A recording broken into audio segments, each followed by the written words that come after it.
We're talking, of course, about the Pilgrims who landed in 1620. Now, they had very different reasons for establishing a colony, whereas the Jamestown colony was set up by a company and was primarily designed to produce profit. And the common folk, the indentured servants that came across to Jamestown, were viewed as one investor put it, as the manure that would grow their empire.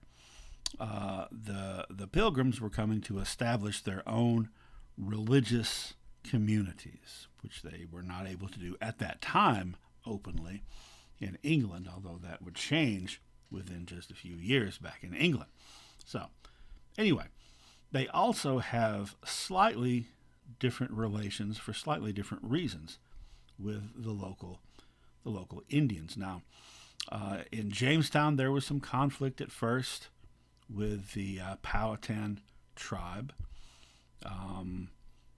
Gradually, over a few years, that was sort of worked out. Trade was developed. What's going to happen with the Pilgrims? Well, let's take a look at one Pilgrim in particular.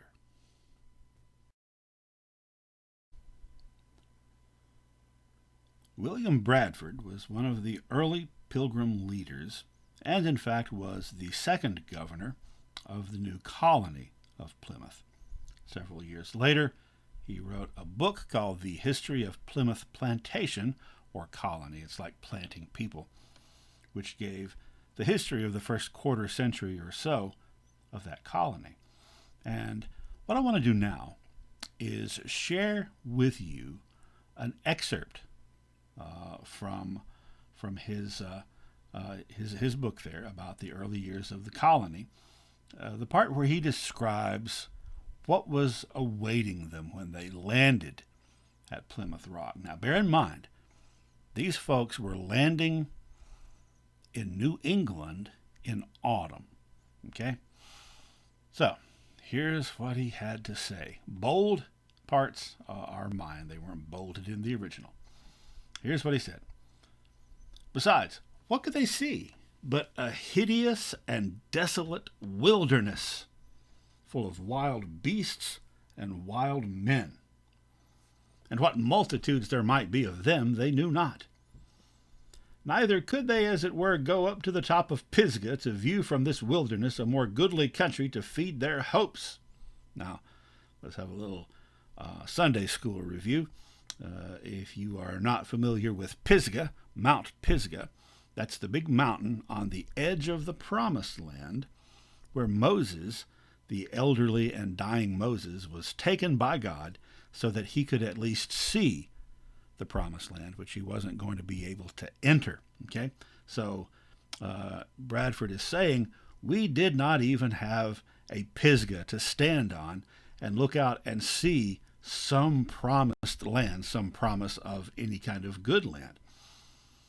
For which way soever they turned their eyes, save upward to the heavens, they could have little solace or content in respect of any outward objects. For summer being done, all things stand upon them with a weather-beaten face, and the whole country, full of woods and thickets, represented a wild and savage hue. Oh my God, we got here and summer's over, it's autumn. What a desolate wasteland New England is. Well, to him it was. To the Pilgrims it was, because their view of nature was that it should be dominated by man, that it should be controlled, that it should be transformed, not chaotic and just doing whatever it wants, which is what was going on there. And then the people living in the woods, the Indians, according to the viewpoint of the Pilgrims, they were chaotic as well, just doing whatever they wanted, under no form of godly spiritual control, at least not that the Pilgrims recognized. So, it sounds like they got dropped down in the middle of Death Valley, but we know, at least from the way we look at things, that it's a beautiful, beautiful area would have been more so then. Well, that is one way of looking at things. All English people weren't pilgrims or Puritans and didn't all look at things necessarily quite that same way. Now, shortly after the establishment of the Plymouth colony, 2 or 3 years later, another Englishman moved into the neighborhood. His name was Thomas Morton. He was a supporter of the king. Now, there was already starting to be conflict, tension in England between the Puritans and the king that would lead by 1640 to civil war. So he was a royalist. He was a good friend of Ben Jonson, and if that name is not familiar to you, Ben Jonson, along with Christopher Marlowe and William Shakespeare, were the preeminent playwrights in London at that time. Now, he was not a Puritan. He was about as far from being a Puritan as you could get. And not only that, he didn't like Puritans at all. And that's all because, well, his stepson, his wife's grown son, was a Puritan and converted his mother to Puritanism, and that's when all fun ended at Thomas Morton's house. Thomas Morton, kind of a typical Englishman of the time, he liked to go down to the pub and have a pint. He liked to have a good time. He liked to dance. He enjoyed Christmas, things like that, pagan stuff that his wife wanted nothing to do with, and there were so many arguments that they wound up separating and getting divorced. Actually, I don't know that they ever got divorced, but they certainly separated. So, he had a strong dislike for Puritans. He believed they should mind their own dadgum business. He set up shop not far from the settlement there at Plymouth and set up a trading post, essentially, on this high hill that he named Marymount, because he intended for it to be a fun place. So there at Thomas Morton's station, if you were to drop in, why, you would see sailors, because English ships from well before the establishment of Jamestown, English ships had been going up and down the coast and trading with the native peoples or fishing. So you might see some English sailors hanging out there. You might see some members of the local tribes, because Morton really thought highly of Native American culture. He thought that there was a lot that the English could learn from the Indians, particularly in their interaction with nature. Pilgrims weren't real big on interaction with nature unless it was to control it. Well, he started having regular parties there at Marymount. And again, if you were to just drop in during one of these parties, you would see people drinking and even, heaven forbid, dancing. And by people, I mean English sailors, yes, traders, and also local native people, including women. All of them dancing together at the same time. Heaven forbid. So then Morton did what the Pilgrims regarded as essentially the last straw. He erected a maypole there at Marymount. Now, fewer people know what a maypole is nowadays. Maybe you're familiar with the concept. It's on May Day, the 1st of May. This pole goes up. It's all brightly decorated, and these little streamers come out the top, and the little children hold on to the little streamers and dance around singing May songs. Okay? Still done sometimes. My church I attended in Illinois had a maypole, and I felt compelled to explain to them, just in case they were curious, what it actually is. You see, that was a tradition that predated Christianity in the British Isles. It was from the original religion of the people of the island, something that the later Christians would refer to as pagan, and it was a fertility symbol. That's why it's erected in May at the beginning of spring, and this whole ceremony, this whole celebration was part of a ceremony, part of a ritual, trying to make sure that crops and your livestock reproduced in the coming months, reproduced abundantly, and people too, while you're at it. So that big pole that's erected and represents reproduction is what is known as a phallic symbol. It's a giant penis. So far as the streamers coming out the top of it that people grab a hold of and dance with, I will let you figure that out on your own. But the Pilgrims figured it out. In fact, they knew what this was. Now, Pilgrims, let me kind of emphasize here, Pilgrims were against Christmas because it had too many pagan things associated with it, like evergreen trees. This freaked them the heck out. It just infuriated them. It was very representative of the kind of wild, debauched, orgiastic parties that Morton, at least in their opinion, was throwing there at Merrymount. And so a bunch of pilgrims from Plymouth got together and marched on the little settlement there that Morton was running. And they took over the little town, and their intention was to kill Thomas Morton because they were really mad, but they didn't kill him. They were kind of scared to, because he had friends in high places, and was known to be very loyal to the king. So they might get in too much trouble if they killed him. So instead, they beat the crap out of him and stranded him on a deserted island, which fortunately for him, an English ship passed by not too long after that and rescued him and took him back to England. So they tore down the maypole, and they tore down everything, and they renamed the hill, changed it from Merrymount to Mount Dagon.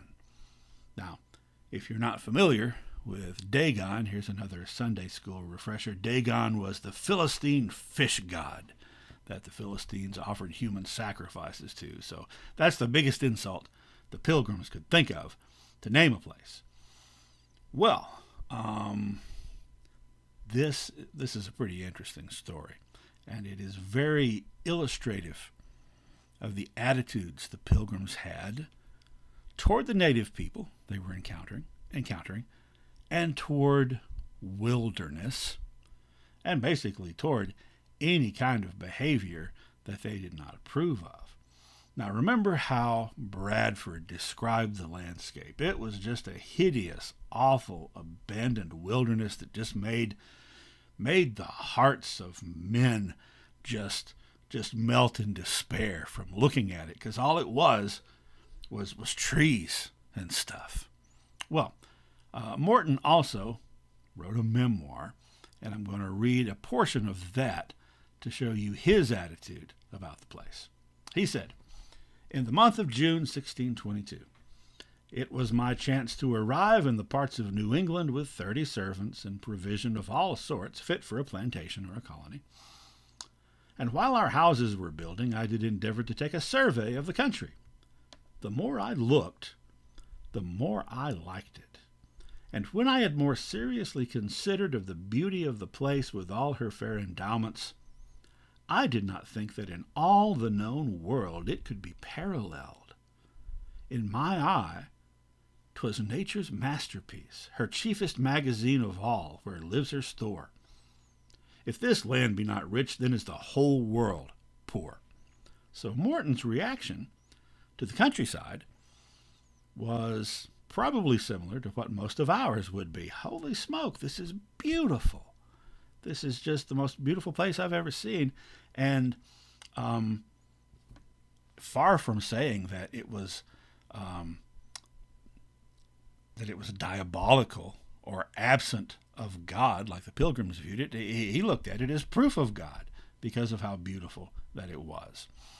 Now, this kind of conflict, this kind of dichotomy in viewpoints toward the wilderness are going to establish some patterns that are going to continue down through American history. There are the industrious pilgrims who have the Puritan work ethic, which essentially says that there is predestination and God already knows if we're going to heaven or hell, and we don't know, but we can't change it. But if we are rewarded materially by God, that's good evidence that we're heaven bound. So the harder you work, the more industrious you are, the more godly you are.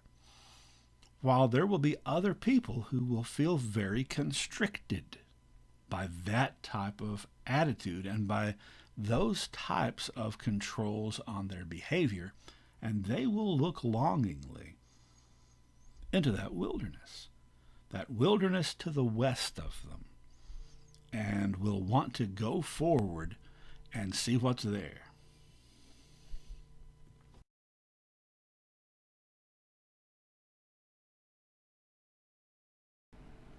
But to those who don't want to do that, those who do not feel overly constricted by their lifestyle, by the colonial English lifestyle, the wilderness will be a scary place.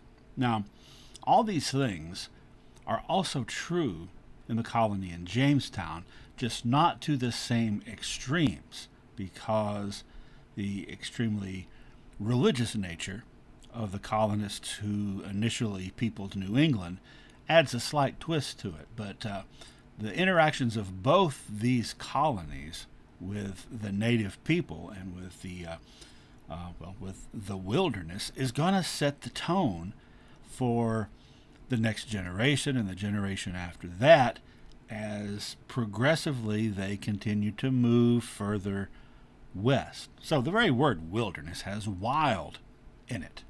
And this makes a wilderness an uncontrolled, chaotic place, not like the Garden of Eden there in the Bible, which was paradise. And it wasn't like a vegetable garden. It was kind of like, think of the Hanging Gardens of Babylon. It was like a park. It was like a place that was controlled by human hands and shaped. When they were cast out of the Garden of Eden there in Genesis, where were they cast to? The wilderness. Why was that scary? Because it was wild and uncontrolled, and it was going to take hard work to people that area, which was the command in Genesis that God gave them. So, wilderness, usually we think of forest, but it could also be a desert. And in the thinking of, even in the language of the early 17th century, desert, whereas we think of it as a sandy place or a rocky place, could also just be any place that was a wilderness. That's why Bradford looked upon the vast autumnal forests of New England and said, "Holy smoke, what a desert!" So, it was a fearful place. It was a bewildering place. And if you break that word down, it's got the word wild in it. To be bewildered means to be confused, but early on, it meant to be lost, as though you had been lured into the forests and therefore lost your way. So think about all those fairy tales and nursery rhymes and so forth from the old country, from England, like the story of Little Red Riding Hood. You're safe as long as you don't leave the road and go into the woods. So, the goal of Puritans was to transform that wilderness bit by bit. to control it, to end the chaos that was out there, and that includes the Indians that they viewed as chaotic beings and ultimately devil-worshipping chaotic beings, and transform that into a garden with quotation marks, although maybe not with quotation marks because they're wanting to turn it into farms, right? And the Indians that were out there in the wild, they were part of that environment that needed to be transformed, ultimately transformed either by converting them to Christianity and to living like English people, or to just getting rid of them. So, to the Pilgrims, progress. Progress is good, and progress means taming nature more and more every day. That's what progress was to them. And properly utilizing your resources, properly utilizing your time, right? Idle hands are the devil's workshop. So you've got to be busy, you've got to be industrious, and you've got to be using things, including the land around you.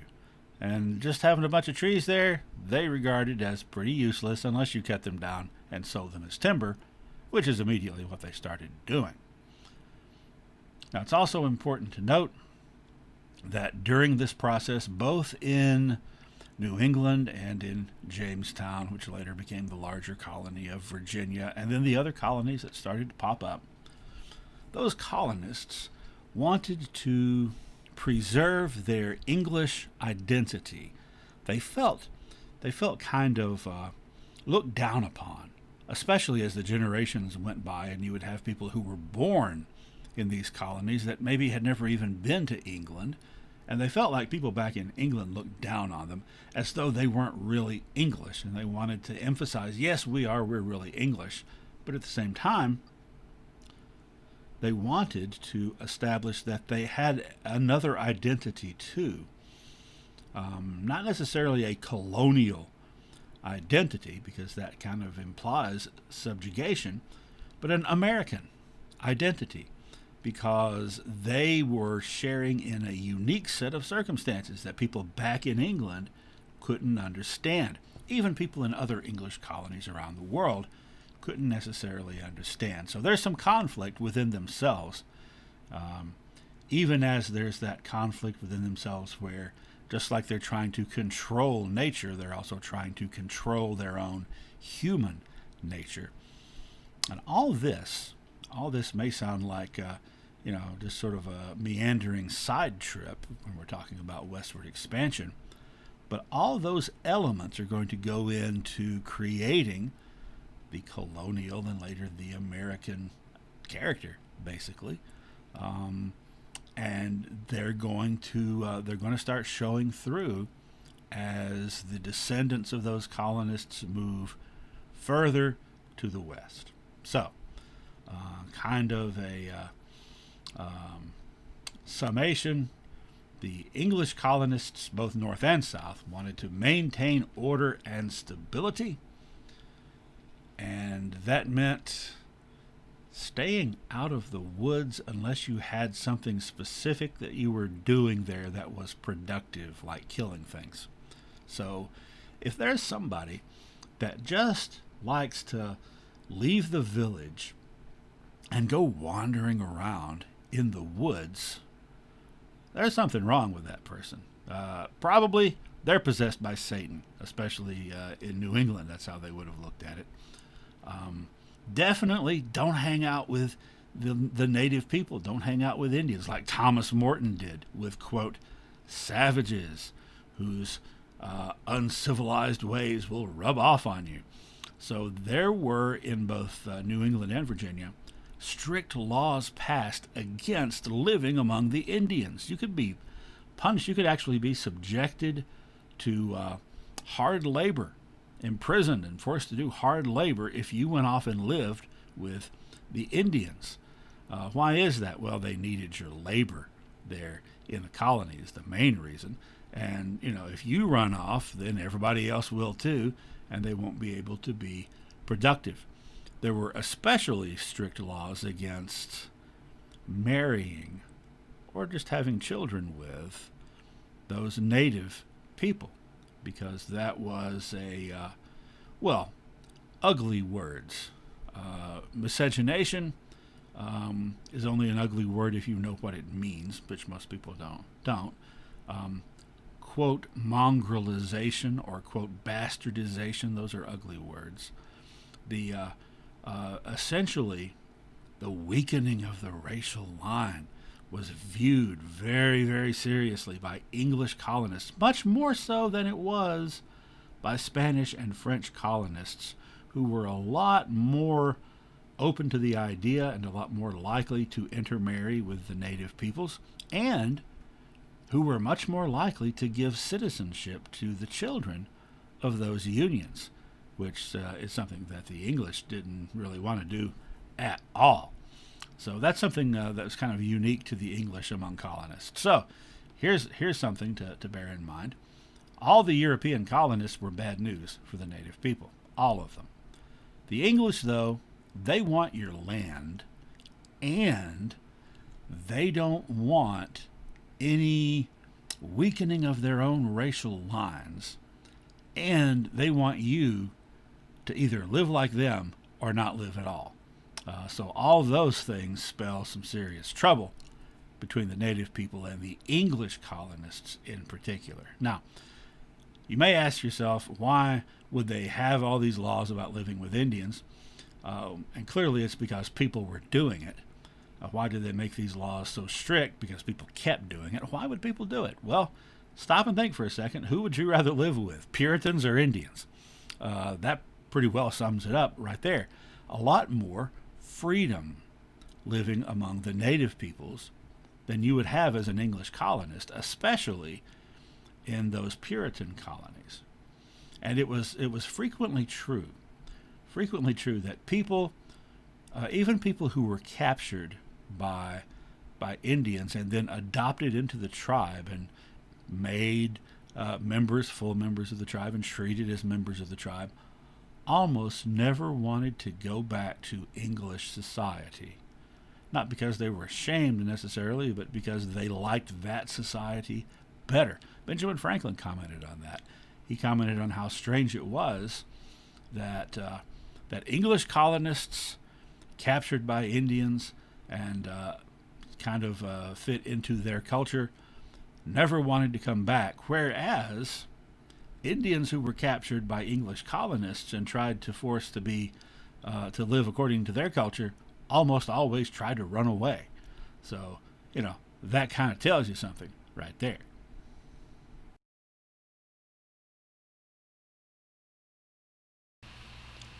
Well, I mentioned there would be a lot of misunderstandings and some distortions even.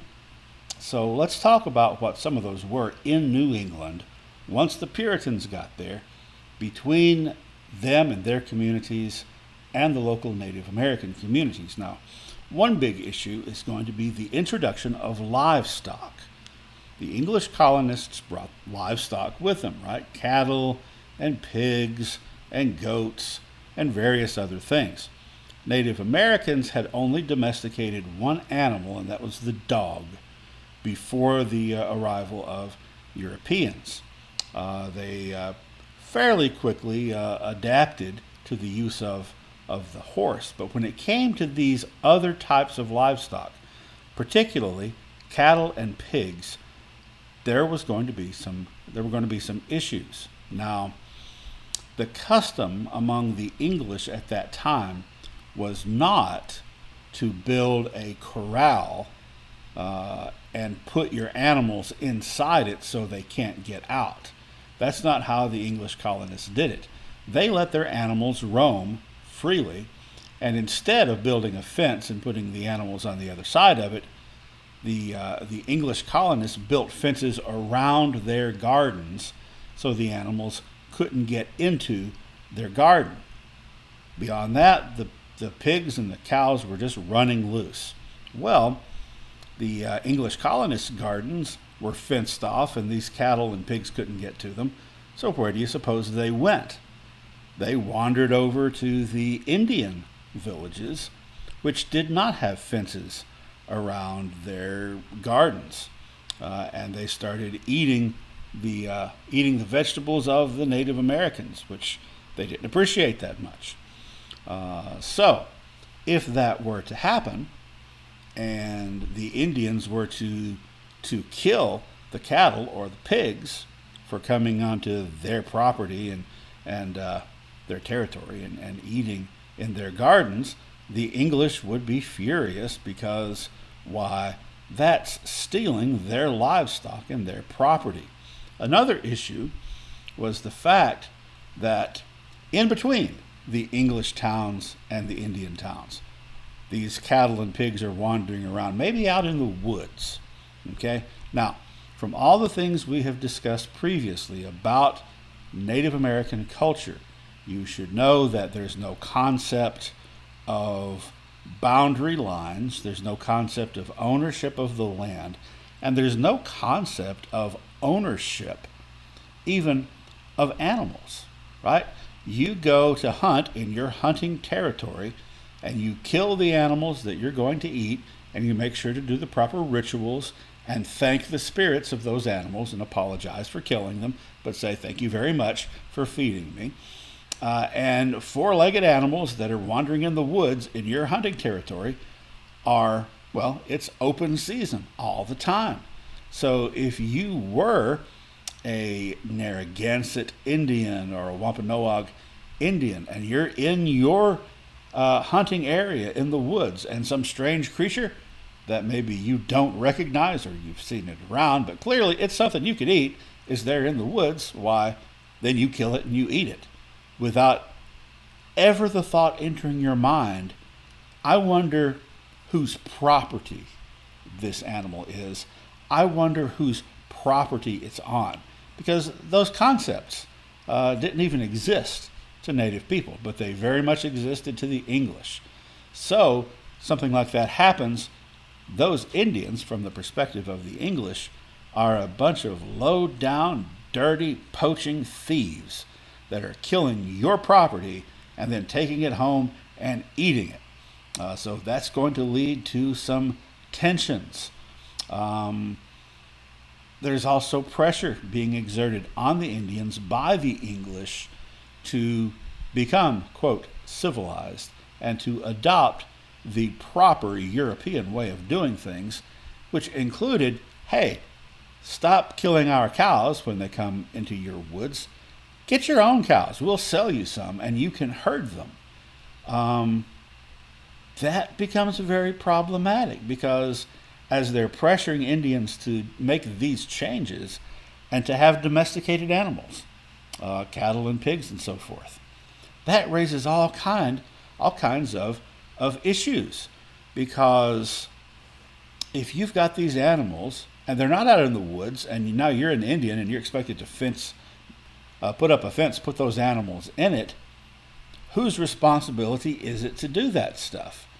Because the men generally have the responsibility of hunting, the responsibility of taking life, the responsibility of going outside the village to do those things.